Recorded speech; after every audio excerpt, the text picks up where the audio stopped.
Whose lips have been on this?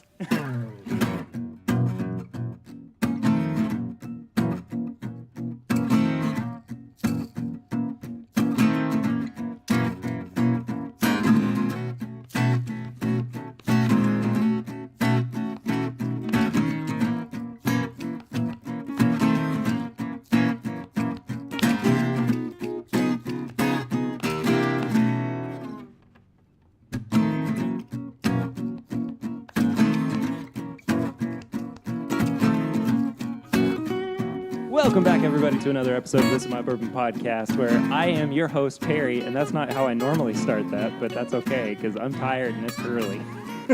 It's Friday. It's good to do it differently. It is Friday, and I would like to welcome to the show two wonderful guys from a wonderful company out of Kentucky. It's Brad and Chris from Liqour Barn. Hey, guys. Hey. How are you? Good to be here. Friday morning. Yeah, Friday morning. I'm doing well. How are you guys doing? We're hanging out in your brand new store in Louisville, Kentucky. Brand new store here in Springhurst Town Yes. Center. I think people. Have you had a chance to walk around? I have, yeah. I got here a little bit early so I could check Yeah. out some of the new digs, and it is killer. That bar up front, wow. I think it's the coolest part, and also the humidor, I think, is really cool. It's the appropriate size. It's fully stocked full of some pretty good sticks that our cigar buyer threw in there. I love this store, from the floors to the lighting to the layout. The bourbon set is pretty cool, kind of different for us. It's a little more compact and powerful than what we've done, and we went through a lot of hand-wringing over what would actually, we knew what would fit, how many generic bottles would fit in here. Right. So we had to go through a humongous list of what we used to sell in some other stores, try to fine-tune what we're carrying. So I'm fairly excited about it. I think we talked a second ago about it. If we did another one of these in the next 4 or 6 months, I'm sure there would be some tweaks, but minor tweaks. Sure. I think the team did a pretty good job. Everyone involved, from design to filling it to the guy. I have to say, a lot of the guys in the store today killed themselves over a good week to get this store open early. And then I got to give a shout out to Brian Booth, the general manager here in Louisville. He literally murdered himself over the last 3 months, closing down the old store. Yes, we thought he was ready to call it a not just a career, but a life.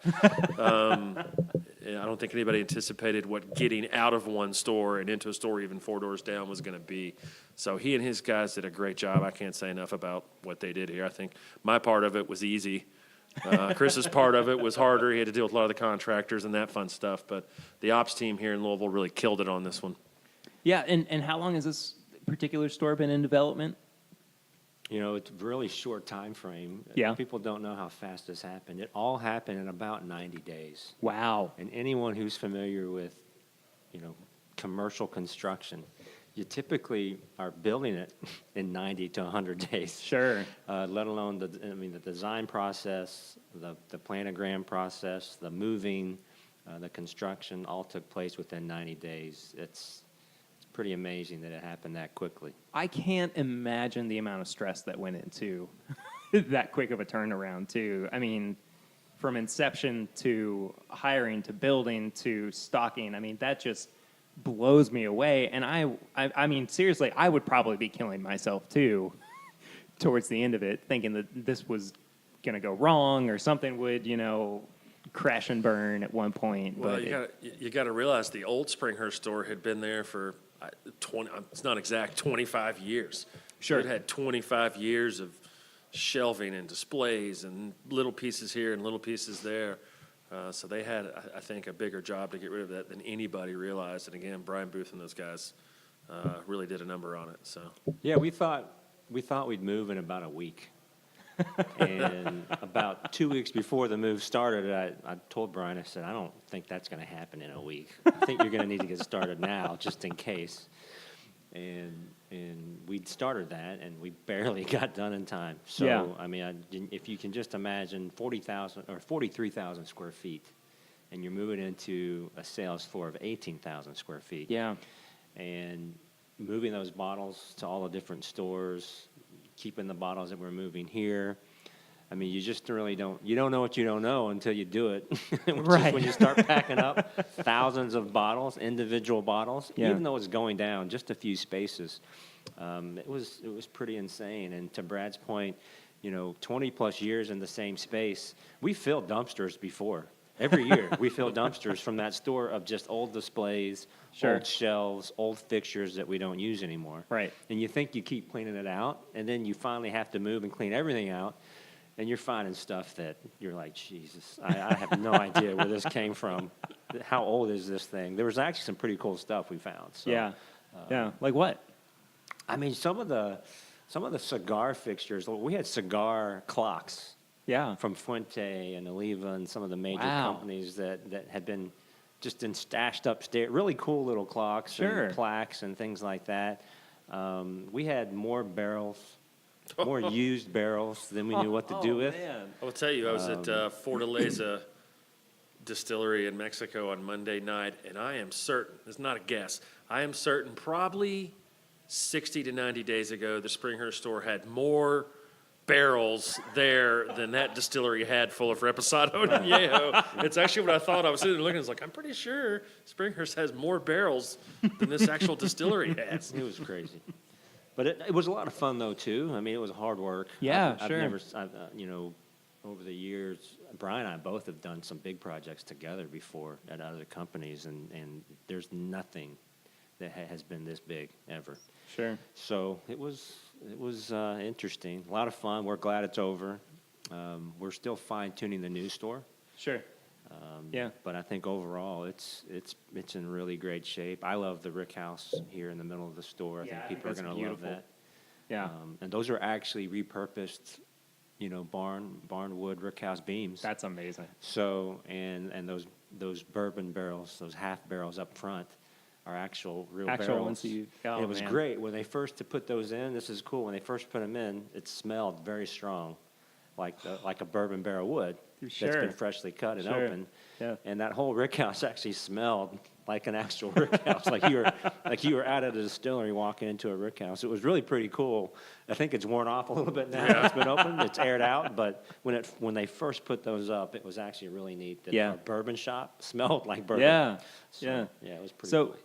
Brad, you kind of touched on this a little bit earlier, but you mentioned that you kind of condensed your stock of bourbon in this store. Well, actually, necessarily. not necessarily. So It looks like it at the least. we cut everything except bourbon. I'll have to expand on that a little bit. And so the shelf space, the actual shelf space for bourbon in this store is 20% more than the shelf space that Springhurst had. Really? What happened is, as the store was sort of having its last breaths at the old location, the team let some of these brands run out, and they were mostly regional craft, American craft whiskeys or American craft malt, or things like Pine Barrens single malt or 13th Colony bourbon from Iowa, that type of stuff. So I think what's happening is the team, I know I talked to him yesterday, is going back around and figuring out some of the things that may not have made it over here because of running out of stock. We opened early, so we missed a few deliveries. So some of the smaller guys around, Kentucky Eagle Spirits, River City Spirits, Heritage Spirits, that have some of the more interesting, smaller production craft whiskeys, have been coming back in the last few days. And I think over the next week or two, we'll be filling some of those slots back in. All the heavy hitters are here. We ran out of some things early because, again, we opened early and had some delivery timing issues. But I think in the next 2 to 3 weeks, you should see us filling back some of those smaller holes. Good. Well, unfortunately, too, this is coming out after your big grand opening release. Right. But you do have one coming up in a couple of days. Excuse me, tomorrow. Tomorrow. Tomorrow. Yes. Yeah. Tomorrow morning. It's It's going to be crazy. Yeah. it's the list, and this is not what we usually do. Usually it's a lot of one type of bottle or several, Yeah. 5 kinds. This list is a mile long and an inch deep.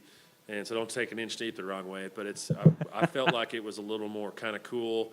and maybe celebratory to have just a plethora of the different things. You know, Angel's Envy Cask, Four Smattering. Roses 130, the different Van Winkles, just a small handful of 2017 BTAC.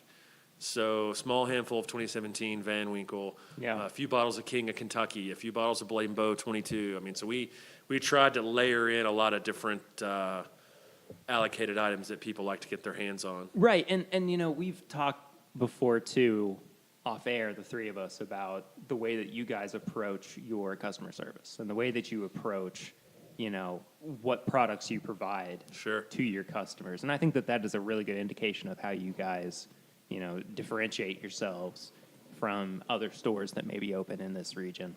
We try to. It's not always popular. There's always some dissenters. But the longer I do this, the more I look at it. I understand where a lot of people are coming from, and it's just not an easy thing to do. I saw a pretty good debate on Facebook yesterday and the day before of somebody didn't like the lottery, and several people chimed in with why the lottery was good, and I think they won that guy over. But there's a guy who used to be anti-lottery who moved away to, I think it's Texas, and now is like, man, I wish I could have a lottery. I wish I could get one of these lotteries. So it's not exact, and you never make everyone. We've settled with you never make everybody happy. So we just try to do our best and try to take care of our customers and try to take care of the people who show up. So it's not easy, but we try. Sure, yeah. Well, let's pour a little something. Yes. Because we inadvertently, Chris and I brought the same bottle of Blanton's, which was a Liquor Barn store pick. And mine has been open for a while. It's about 2/3 of the way empty. But Chris is a Brand fresh new. crack. Chris is going to break the seal. Yeah. Breaking the seal. It's got And shiny wax and everything. I'm excited for this. I don't think I've I ever am too. done It kind of piqued my interest pretty quick. So yours has been open how long?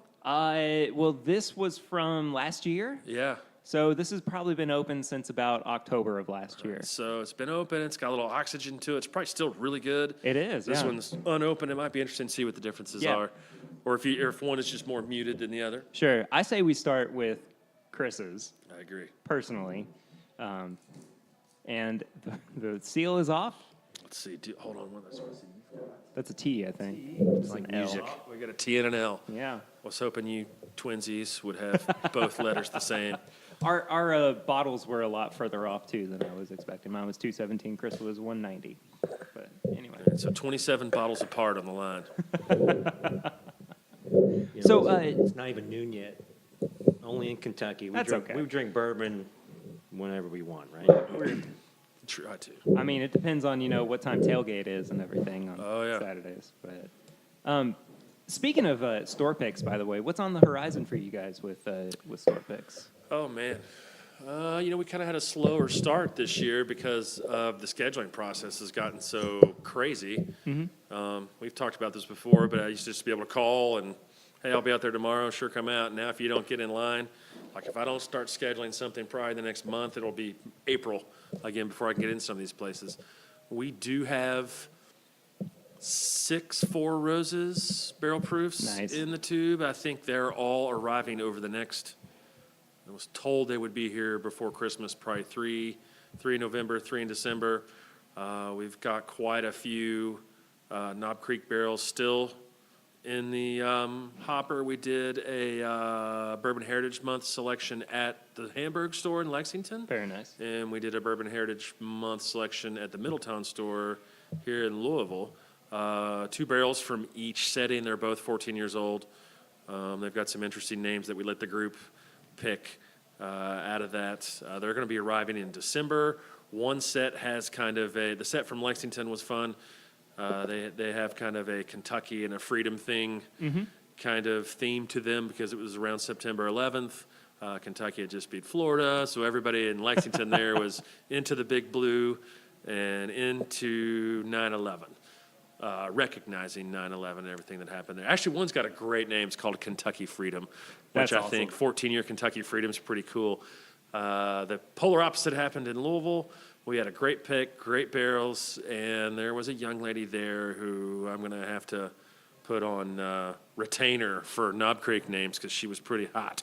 She was pretty hot with the names, and both of those are Christmas names around Noel. I thought it was pretty sharp, not too bad. Of course, we still have, I think, 3 to 4 more Sazerac shipments coming of Weller, Blanton's, and Buffalo Trace. We've got some more. We've got some more Makers barrels we did that are on their way that we did with the team from West 6. If you remember last year, we did some barrels with them, and they did an Imperial Oatmeal Stout in those barrels. Right. We picked, I want to say we did 6 or 7 barrels that day. This has been a couple months ago, and I know West 6 has already picked up those barrels. Good. And beer is already resting in them. I'm trying to remember what beer they put in. We had a good day that day. I'll just say one. There's one called Schmerby Pie. Because it tasted like dirt. It had these kind of Derby pie notes, and we weren't sure if the local pie. Derby pie guys would sue us or not. So we went. The maker said yes, don't call it that. So we went with Schmerby Pie. What else? We've got some Heaven Hill. We've got about 8 Heaven Hill or Elijah Craig single barrels in the tube that should be coming out in the next. I just did those labels online yesterday. The proof showed up, so those could be here by Christmas. You never. I will say Heaven Hill. It's usually 10 to 12 weeks, maybe 14. You never know. I'm sure I'm leaving some good stuff out. We do have. I do want to talk about. I did wedge in our trip to Mexico on Monday. We wedged in the Fortaleza trip just to do something cool while we were there. But the reason we were there is part one is we did the Boomerang program. So there is tequila sitting in one of our Weller barrels. Wow. From last year. That's cool. And tequila sitting in one of our last Eagle Rare barrels from last year. They call it the Boomerang program. That's awesome. We tasted both of those, and the decision was, should we bottle these or should we just let them rest even longer? At one point, we thought maybe we'll bottle one and let one keep going. They both are 13-month añejos. It was very interesting. And if you like kind of barrel science, is the 13-month añejo that was in the Eagle Rare barrel was much more subdued, a little more traditional aged repo, high-aged repo or añejo. The Weller, which was, so let me back up, the Eagle Rare barrels in that barrel program at the time were about 11 and a half years, so 11.6, 11.7. And the Weller is about 6.5, 6.6. And I thought the one that had been sitting in the Weller barrel had a much more barrel to it, and I thought the finish was great and had a little more smoke and caramel and vanilla to it as a traditional añejo would have, or a whiskey drinking. So I said, this one's kind of a whiskey drinker's añejo in a way. So it's pretty cool. Those are going to show up Christmas, January, and there'll be a Core Zone Liquor Barn single barrel pick, but they have these cool medallions now that'll say WL Weller, Eagle Rare. We also have a Repo and a Blanton's barrel and another Repo and another Weller barrel that are sitting there at about 6 months right now. So we got to visit with those babies. We got to go kind of pat on our little children down there, look at them. They wouldn't let us taste them because if you know the rules, the CRT has to be there to witness you open a barrel and then witness you shut it back. So not too bad. And we also did a 10-year, what they call Resol, a 10-year extra añejo that I believe had been in a Dickel barrel, which I hadn't seen before. It was spectacular. That'll be here, I think, in February or March. So good stuff on its way there. Yeah. Speaking of good stuff, Yeah. I just took a sip of this Blanton's.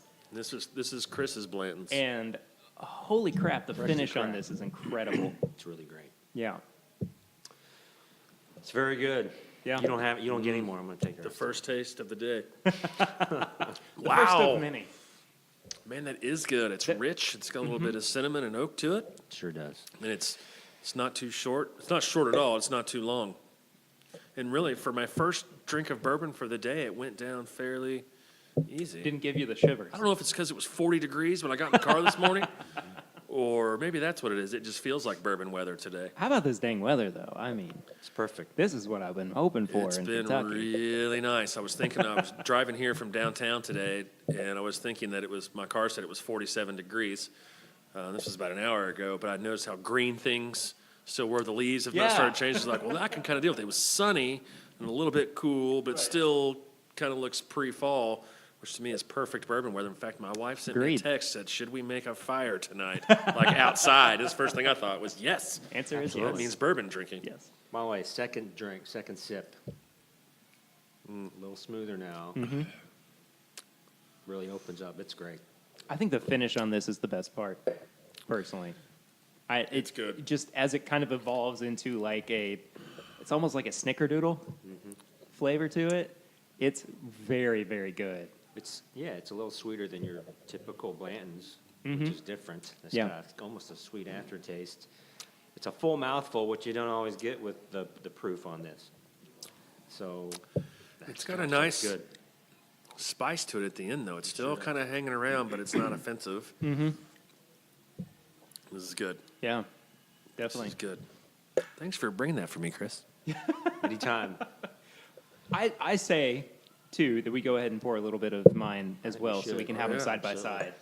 And 100%. Are we side by side? Mine's gone. We're gonna. Pretty sure have to hand that back over here. that sounds like it was calculated. Maybe. Happy to. Perry, you learn things. I've been in the business over 20 years, and you learn things. People put something good in front of you, you drink it. That was all right. So let's talk to a little bit about the season that we're in. Yeah. We're in bourbon season, of course. Hunting season, right? We're in hunting season. Yeah.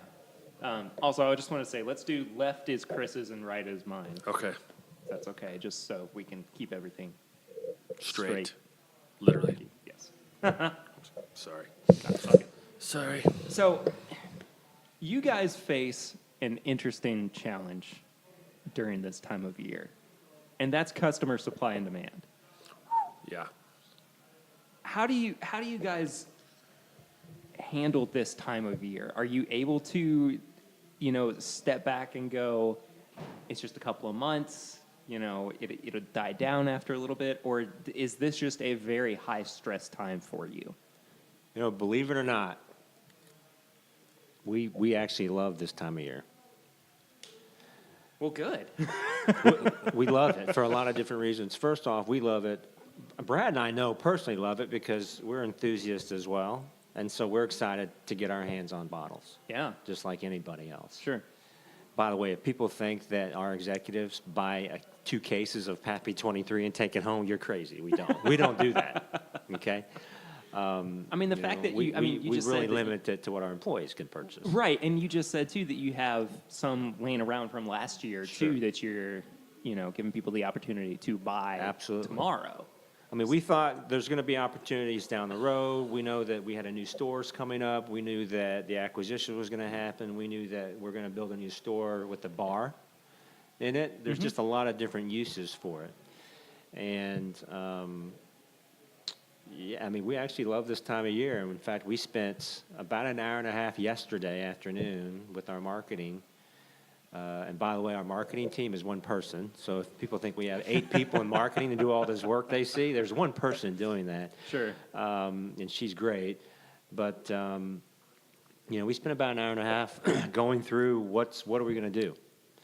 What's the timing? And the difficult part for Brad is, because I'm always pressing Brad for dates. Like, hey, we need a date because she's got to get an email together. Sure. We've got to staff it. We've got to plan Right. for it. We got to market it properly. And he's like, I don't know. I don't know when it's coming. And he really doesn't know. We know about a week to 2 weeks in advance, tops. Yeah. So what we have done is created a calendar for the remainder of the year into the spring based on what we had last year and based on what we're forecasting and what the distributors are kind of telling us forecasting-wise what's coming. And so we've got, I think, a pretty robust timeline and calendar of Good. events coming up for releases. And so we actually love it. Yeah. I'm looking forward to tomorrow. I mean, I think tomorrow's going to be great. I'm Yeah. excited for people to see the new store. I'm excited for, we're excited for lotteries because we do think customer feedback has been overwhelmingly that's the way to do it. There's a couple old standbys that are like, no, that's terrible. But the vast majority prefers the lotteries, especially when it comes to very rare stuff. Yeah. So we're doing a lottery tomorrow. We have Mary Ann Eves from Castle and Key here tomorrow, 11 to 1. She and I are going to probably be personally mixing cocktails together and serving them. So That sounds terrible. Great. That's a terrible, terrible 2 hours of my time, right? So, and their liquids are great. Their vodka and their gin especially. I think their gin's spectacular. We're having a hard time keeping their gin on the shelves. I'm not into gin as much. It's always not treated me well. And Chris and I went out there to do some barrels, and they took us into their little kind of hidden little cocktail room in the back there, and they made some gin cocktails that were out of sight. Yeah. So we tried it straight. We tried it in the cocktail. I thought they were. I mean, I literally had to stop and feel like, do I need to reassess gin in my life?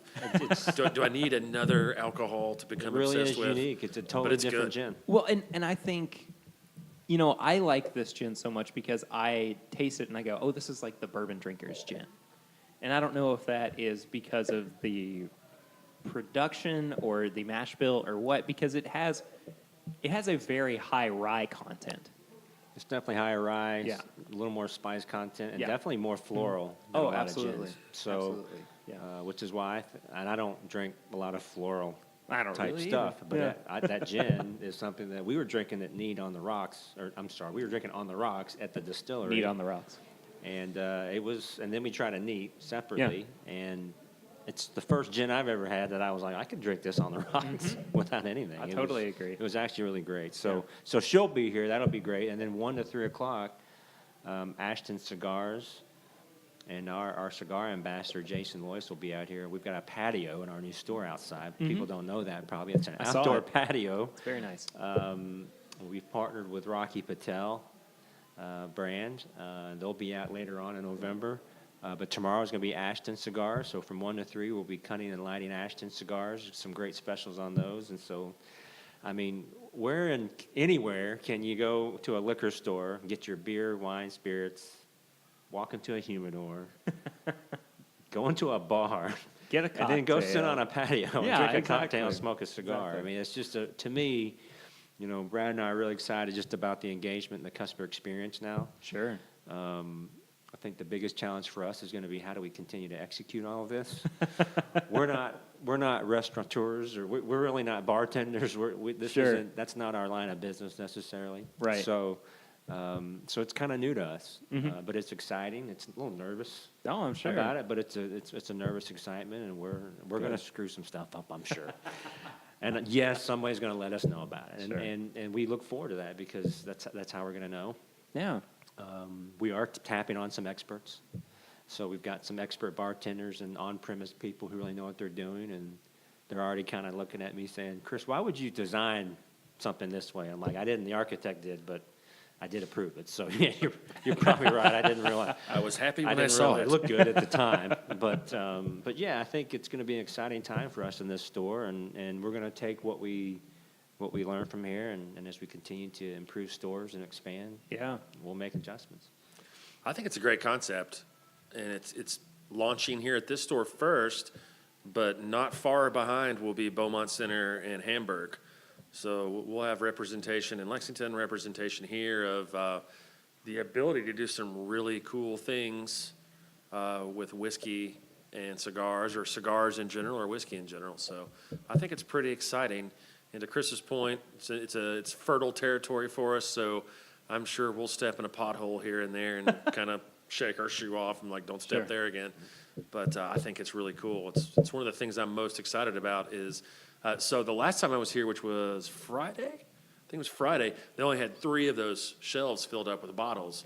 So when I walked in today, I saw you briefly and I thought, there's Perry. So, but then I was like, whoa, they had the bottles to the ceiling on that bar, and I think it looks really cool. Yeah. It's probably a similar amount to what we had done in the past in Springhurst, because I think we had 3 cabinets crammed full of bottles. Terrible presentation at the other one.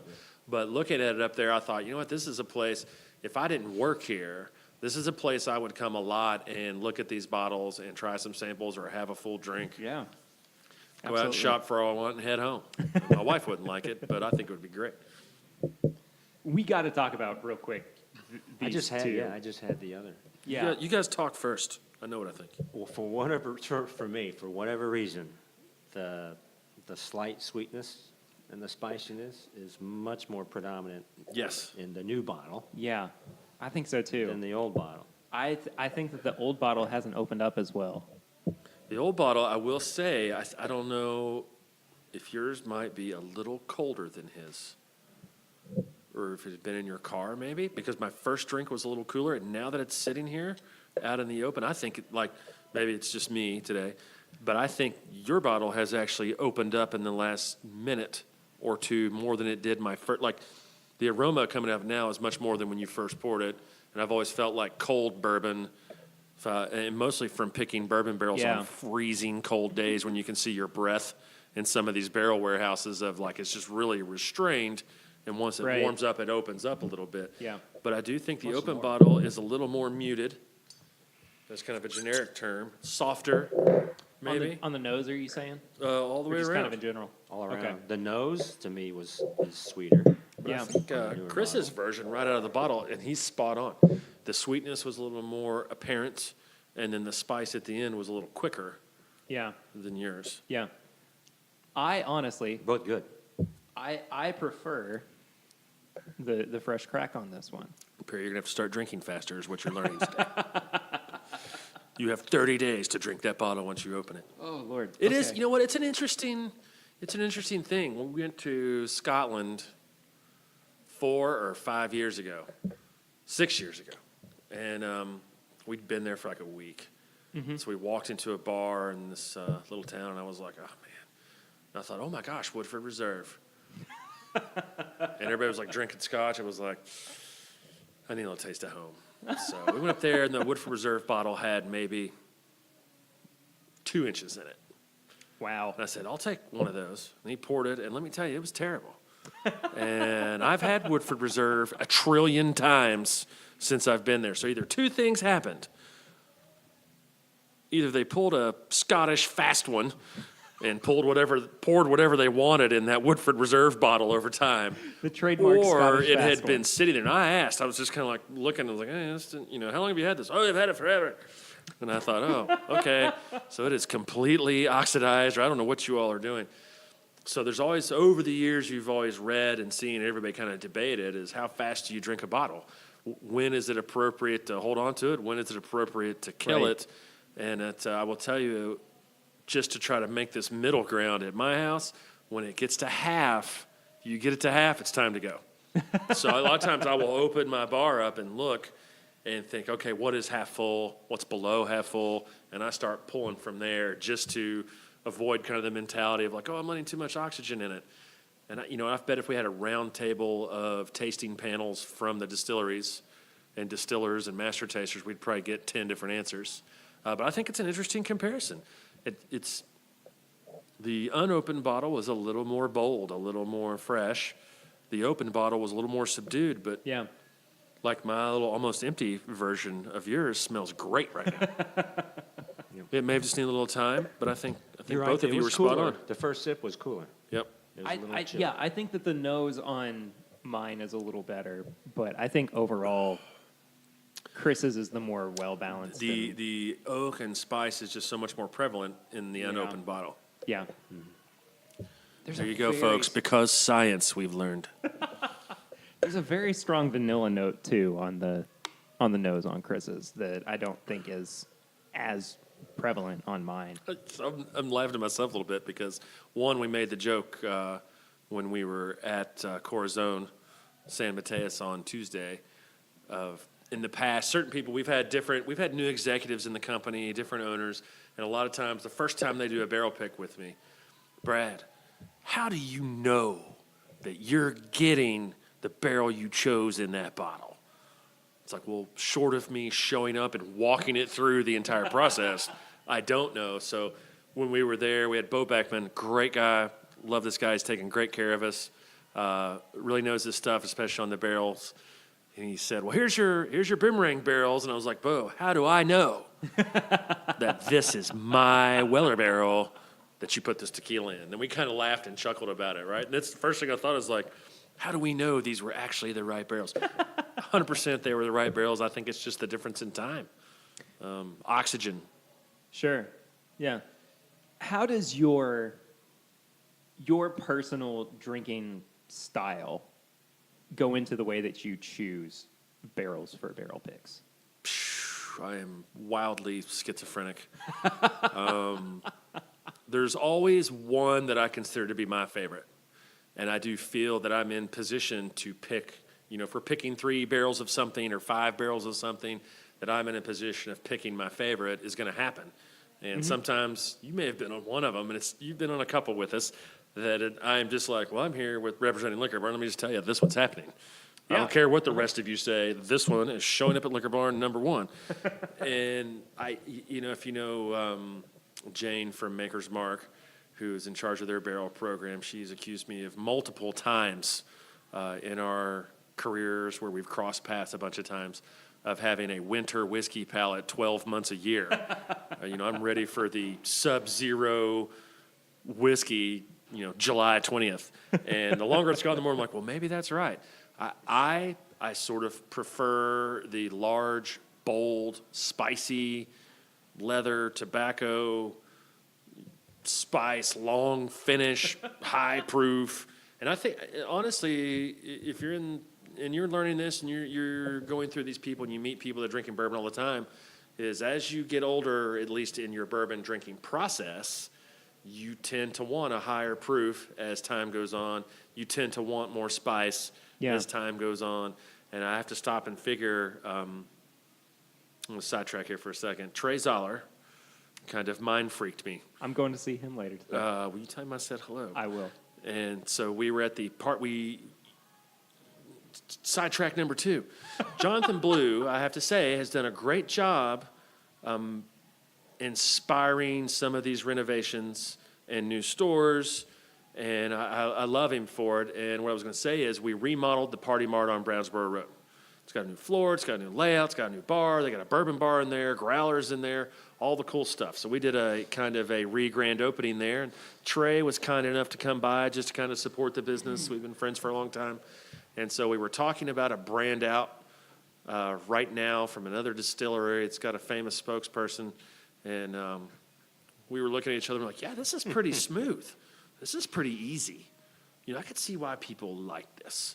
Sure. And a woman walked up that was with him and friends with someone else, and she was like, whoosh, God, this is spicy. This is, man. So we looked at each other, and we just kind of started laughing. And he goes, Brad, both of our palates are completely blown. I looked at him like, F you, Trey. And he was like, no. He goes, we're still tasting and getting all the things you get out of it. He said, but it takes something a little bigger, a little spicier, a little bolder and stronger to show up in the prime spot on our radar. Right. Like, whoa, did you just taste that? And so since then, like I said, he kind of mind freaked me. Ever since then, I've been like, man, am I picking something too bold? Am I picking something beyond what some people would like? Jonathan says I like them hot and spicy. I think he would admit it. He does too. He writes down his picks in secret, and then I pick them, and then he shows me what he picked. And we, strangely enough, Jonathan Blue and I are aligned on barrel picks 9 out of 10 times. In fact, if he's listening, he probably doesn't even need me anymore. He could probably go do these things on his own and pick what I'm going to pick. But that's how I do it. And a lot of times, when I said wildly schizophrenic earlier, I go back and forth between picking say we're picking 5 barrels of something. No, we're going to pick the best 5, whether they're similar or not. These are, if there's 10 barrels rolled out, this is what we think are 1, 2, 3, 4, and 5. Yeah. And then a few times you might say, you know what? This one might be number 7, but it's still really, really good, and it's a nice contrast to this other version. Well, the first pick that I was on with you, and Chris was there too, that was that Knob Creek pick. And I remember, we were all between 2 different Knob Creek barrels, 2 different Knob Creek bourbon barrels. And I just remember you looked at them and went, Can we just take both? And then you did the exact same thing with the rye too. So sometimes I get excited. Yep. Good is good. Right? Good is good. And listen, we're not always. We could say a lot of things, and I'll just say this: we try hard to do a really good job selecting them. Yeah. They're not always going to be, every time's not always going to be the greatest Blantons you ever had in your life, and you come back the next time, it's better than the time before, and you come back the next time, it's better than the time before. Sure. But I think that is also part of why you shop at Liqour Barn is our support of barrel programs that goes back into the early 2000s. With all the distilleries, we were picking barrels when no one was picking barrels. We were picking barrels when a few people were picking barrels. So we have a large allocation of barrels that is based on two things. Some people, how do they get this? One, it's chain sales. Our Right, chain yeah. sales feed these distilleries, and they do allocations based on that. Two, it's it's a really, I'm going to give you a kind of a bastardized version of an old saying. You dance on who you came to the ball with.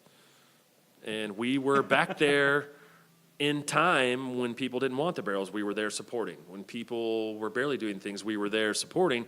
So a lot of distilleries still give us a little bit of love for that continued relationship, continued support. So you could come into Liqour Barn 6 times a year, 7 times a year, and find different Blanton's picks. Yeah.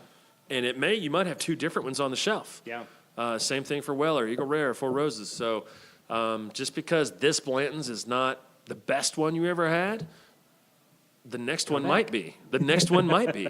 And the one after that may not be. And the one after that might be. Yeah. So again, come full circle. I think that's part of Liqour Barn's, one of our positives is that you can come throughout the year, get different barrel picks till you find the one you like. Unfortunately, these days, 3-4 years ago, you could come back a couple weeks later, pick up that bottle again. You probably ought to go into the not so parking much. lot. You should go into the parking lot, take a small sip, and decide whether or not it is your nectar, and come back in. Otherwise, they'll be gone if you try to come back 2 days later. So, I go through a lot of things on how we pick them. But again, I either go for what I think is the best, or if we've got something really cool happening on a contrast. We did I can't think of who it was. It was Four Roses, actually. And they were sister barrels. Same day, same place. Everything was the same. Wow. But there were very noticeable differences between the 2 barrels. Sure. And a huge debate ensued. Which one do we pick? And we said, you know what, we're just going to take both of them. They're both good. They're both good in their own right, and they're not the same Yeah. thing. And so as much as it seems like a retail trick, buy both of them. No, really, it's cool. Buy both of them and try them. I think you'd be pleasantly surprised when you do things like Yeah. that. So, Chris, how have you found that not just the entirety of Liqour Barn's customer base has responded to barrel picks? I mean, do they seem to crave Liqour Barn barrel picks more so than, say, a standard bottling of them, or is it on par, or, Yeah, it's a good question. Brad and I have talked about this quite a bit lately. We've seen an uptick in barrel pick sales as far as the speed or velocity that they turn. Yeah. Some of them won't last an hour or 2. And I will tell you that 3 years ago, it was a few days, Sure. right? So even in just a few years, we've gone from 2, 3, 4 days on hand. Like to his point, you could come back and grab another bottle if you decided you liked it, to the point where now it's you better grab it and grab as many as we allow you to grab when you have an opportunity, Right. because of the demand for them. And I know not all of our competitive retailers kind of experience that. I'm sure it's faster for them as well, but I think, compliments to Brad that he doesn't just pick stuff for his palate. He picks Yeah. stuff that he knows is just a really good pick and Right, that yeah. people are going to like. And not everyone's palate's the same. Not everyone's going to love something, but I think the proof is in the results, which is a few hours and they're gone. Yeah. I've not seen people line up for barrel picks until the last few years. And now we have crowds of guys hanging out, and ladies as well, hanging Sure. out because they have somehow found out our barrel picks are hitting for the day. And so to me, that's all the proof we need. But to answer your question, it's just faster. I mean, Yeah. there's the demand has quadrupled, maybe tenfold in just the last 2.5, 3 years. Right. I think and we may have discussed this before, I think as the bourbon consumer in Kentucky has accelerated their knowledge, that the average bourbon consumer in Kentucky knows a little bit more than the average bourbon consumer anywhere else. Sure. So it used to be barrel picks were known by the real enthusiasts. the real guys that read everything, tried everything, collected everything. Right. And over time, that information and feeling has been kind of filtering downward. And there was a time when probably the average bourbon consumer was like, well, what are the guys right on top of me drinking? Oh, man, they're drinking a store pick Eagle Rare, or they're drinking this barrel proof Four Roses. Right. So I think the average bourbon consumer in Kentucky now knows, whether it's Liqour Barn or anywhere else, that store picks are to be acquired and consumed or saved or both. Sure. So I think that's part of it. There are brands now that I love and have always loved and would drink as much as I could drink that I'd be like, man, how is this barrel pick still here like a month later? That now are gone in a week. Sure. And I thought, well, and you start feeling, you kind of feel like a proud moment, and then you're just kind of like, well, what's it going to be a year from now? We do a release every weekend, stagger all your barrel picks out. But By it's the tough. way, our allocations on the barrels are better, believe it or not. Sure. Yeah. And they're not for most. Probably should have just said that. But and we still can't meet the demand. Right. So, they're getting more and more scarce. I mean, and to add to that, the amount of customers who want to buy their own barrel, the amount of independent bourbon Sure. groups that are buying their own barrel, or Facebook groups that are buying their own barrel has increased as well. So I think everybody knows that a barrel pick from anyone in any state is a chance to try something unique and a little bit different and off the cuff than what you're getting Yeah. off the shelf every day. Yeah. It really is great to see, though. I mean, it's exciting for bourbon. It's obviously exciting for us. Yeah.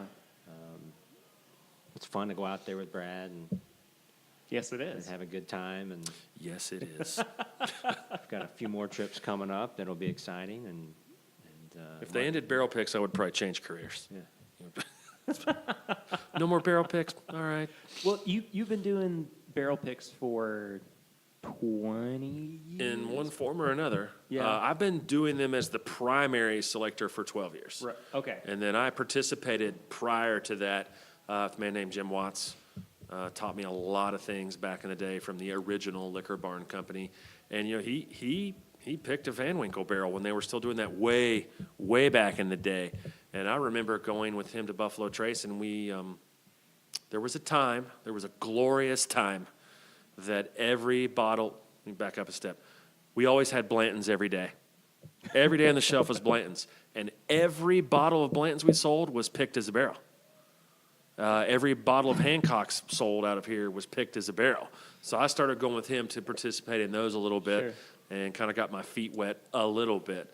So it's something I've always loved. It's something I love to do and would do every day if I could. Yeah.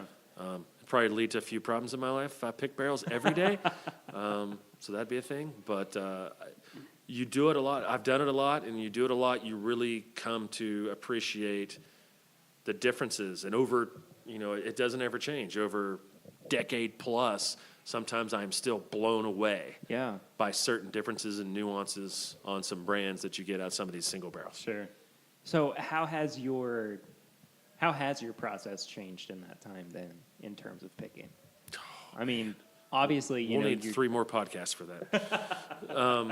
I still remember being a little bit nervous.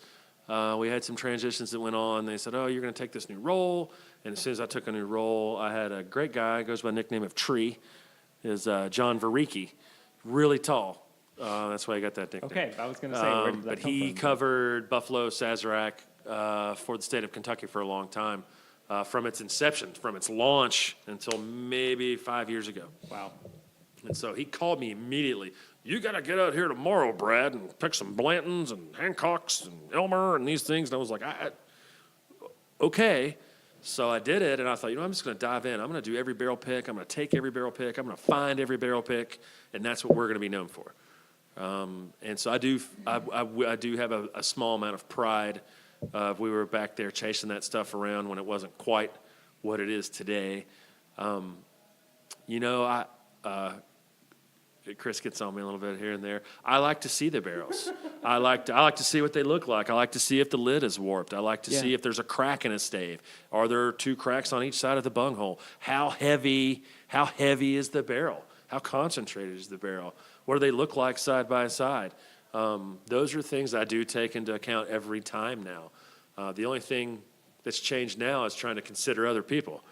Is somebody else going to want to drink this? And I have to say that I think now I might be a little more collaborative. I might listen to other people more than I used to. And if anybody out there's gone with me, I think they might agree. A lot of times if it's just me, I am going to swoop in, taste them, smell them, drink them, and pick what I like and what I want to do. If I've got a group of 3, 4, 5 guys, I'll say a few things, sort of keep what I think to myself, and you've seen this, I'll start asking questions. Yeah. What did you think about this? Why do you like this? And I can tell you there are a lot of times where maybe I like 1, 3, and 5, but everybody else likes 1, 3, and 7.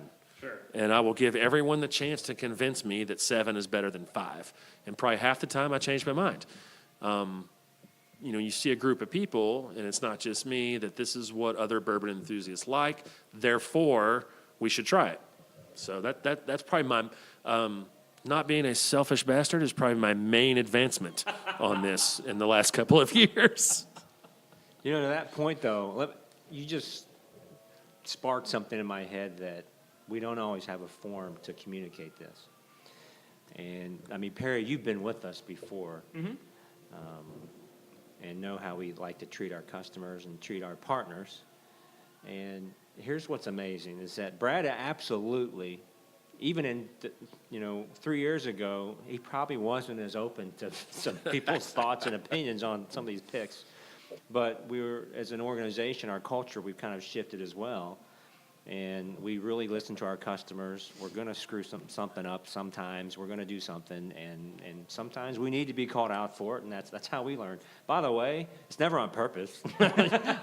Believe me, we've done a few things here. What was the one thing we did that I came walking back out in the park and shaking my head saying, well, that was not a good decision. Why would we have thought that was going to be a good decision? I don't remember. It was some way we decided to do a release.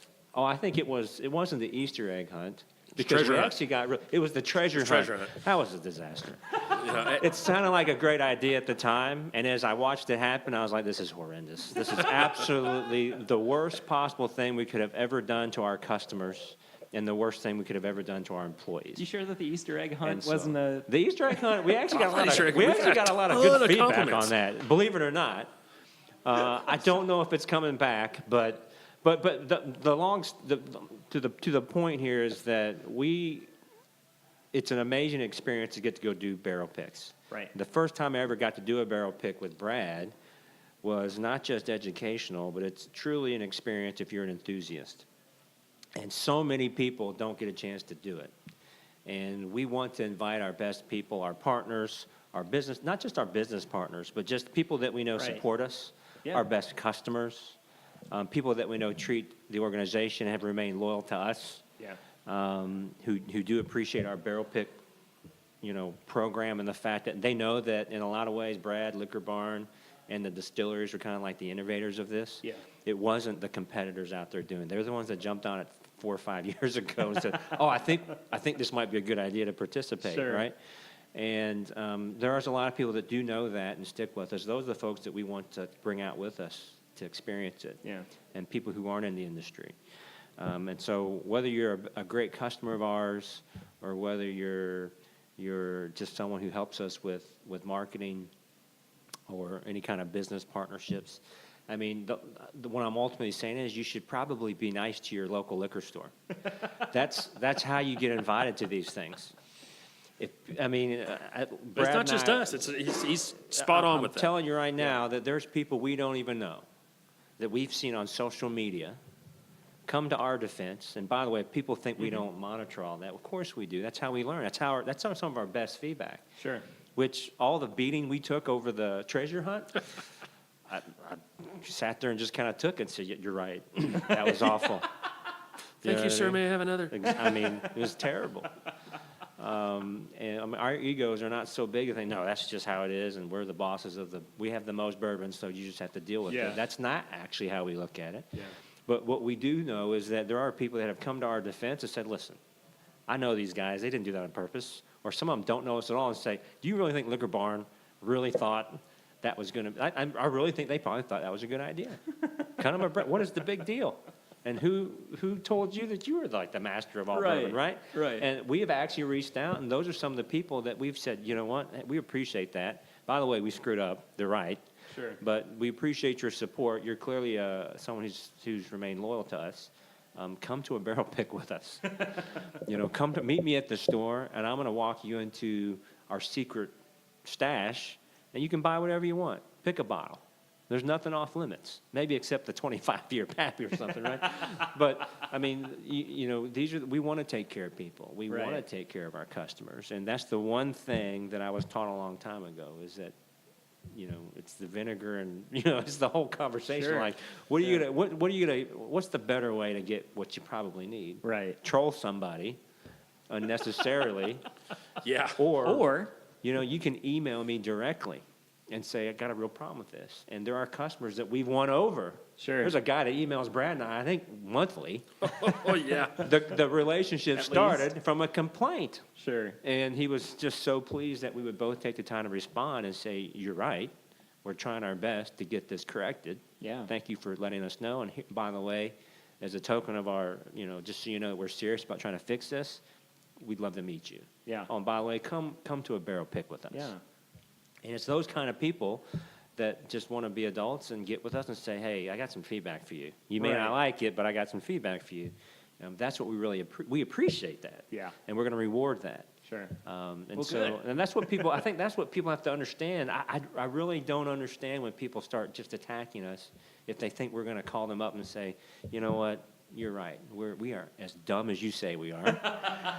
And we're as evil as you say we are. We have no Why don't you reason come to be in out this and position. we really do want to please everybody. And, We try and we still try to. Yeah. At the end of the day, we obviously can't, but we really strive to. But reach out to us. We're readily available. Yeah. People who shop our stores know that Brad and I and the rest of our leadership team, we're in the stores all the time. Yeah. So we're at our events all the time. Yep. So if you got some, and believe me, people do find me at our events and say, hey, I didn't really like this so much. Or sometimes it's the opposite, which is this is how you should do this. Right. So we want that feedback. We want to know. And you never know, Perry, you might get rewarded for just being nice about it. I would say this, and one thing I've learned over the years, and increasingly in the last few years, is we are responsive. Yeah. If you email us, we're going to email you back. If you post on Absolutely. social media and you're not a humongous jerk, you're going to get a reply. If you're trolling us about something, I'll never forget. We did a charity event. I think we raised $12,000 for, was it Dare to Care? It's veterans. It was veterans. We're presenting a check, and we had two guys just trolling us about Van Winkle on a Facebook post. Yeah, that's great, but what about Van Winkle? Those guys, not sure they're going to get a ton of responses from us because that's, in my opinion, is an inappropriate forum for Absolutely. complaining about a bourbon release when we're trying to support our military. Sure. Or support this group or support Yep. that group. But other than that, you're going to get a response on our social media. You're going to get a response from an email, and I'll do it right now. My email is bwilliams@liqourbarn.com. Email me. I will tell you whatever I can tell you. I will get with Chris to solve your complaint. If Chris gets the complaint, he'll call me, email me, walk in my office, and we can do the same thing. So, I think we've made a lot of positive changes based on feedback. I monitor every bourbon group I'm in on Facebook. Yeah. I monitor Twitter for what people are saying. And do we always change what we're doing because of what we read? No, but we'll talk about it. We'll Sure. bring it up in marketing means maybe I brought up Hot Topic. I brought up the people that just drop the chairs in the lines and then walk away from their chair. Is that fair? Is it not fair? Who polices? Do we police that? Do other people police that? So are we going to do something about it tomorrow? Probably not. But we do read it and acknowledge that it's happening and trying to figure out what is the best way to handle that, which is to a benefit to the guys that aren't just dropping a chair and walking Yeah. away for 9 hours. Yeah. Well, you guys have kind of already wrapped up how I was hoping to wrap up, and that was, asking you guys how can they actually get in contact with you. So There you go. you handled that. But I do have one last question for you guys. So recently, Uh-oh. one of our favorite bottles has been discontinued by Heaven Hill, and that's Heaven Hill Bottled and Bond 6 Year. And there is only one store that carries this particular bottle that I have considered my replacement for it. And I don't want to give them my business. I want to give you guys my business. So can you please start carrying T.W. Samuel's Bottled and Bond? It's another Heaven Hill product. Please? I will give you a 90% yes until the news comes out next week they're discontinuing this. You guys don't have to say yes or no right For now. you, I was just Perry, kinda- anything. Where do you want it? Hamburg, Beaumont? Anywhere in Lexington.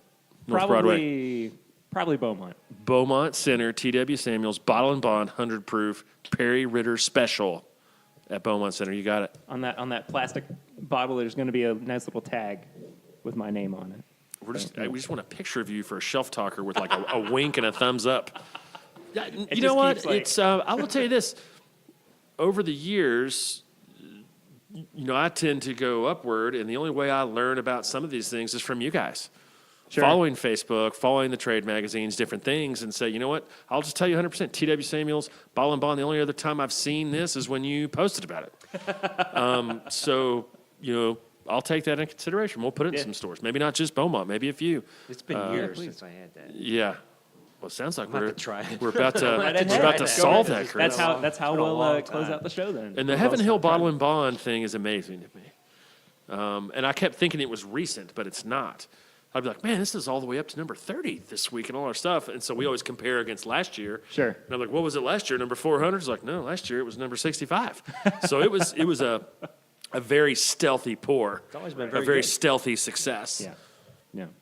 Well, anyway, Chris and Brad, I just want to say thank you all so much for being on the show, hanging out with me, chatting about Liqour Barn and all the good things that you guys have coming up.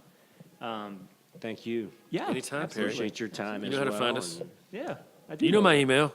And your phone number. but my that's phone just- number. Yeah. Got our email and phone number. I didn't give my email, by the way. Just send it all to Brad. Chris's email is I'm girlboss kidding. at Just- AOL.com. Just to be fully transparent, I'm happy to give my email out. It's chris.edgerton, EDGERTON, at liquorbarn.com. It's Scottish. If you've ever met me, You don't look very Scottish. it's Korean Scottish. Spicy haggis. if there's such a thing. But no, we're happy to Yeah. hear from customers and hear from the public. And, Yeah. and, I know that people we'll do our appreciate best. that, too. We'll do our best. Yeah. So if you want to follow up with the show, we are at My Bourbon Pod on Instagram, Facebook, and Twitter. If you would like to become a patron of the show, you can head to patreon.com/mybourbonpodcast for as little as $1 a month. Questions, comments, use this in my bourbon shop at gmail.com. And then find our apparel and merch at bourbonshop.threadless.com. I couldn't remember it first. You sure about that? Yes, I am. I am sure about it now that I've really thought about it. 5-star rate and review on iTunes. We really appreciate you guys listening. We will see you next week. But until then, I'm Perry, and this is My Bourbon Podcast.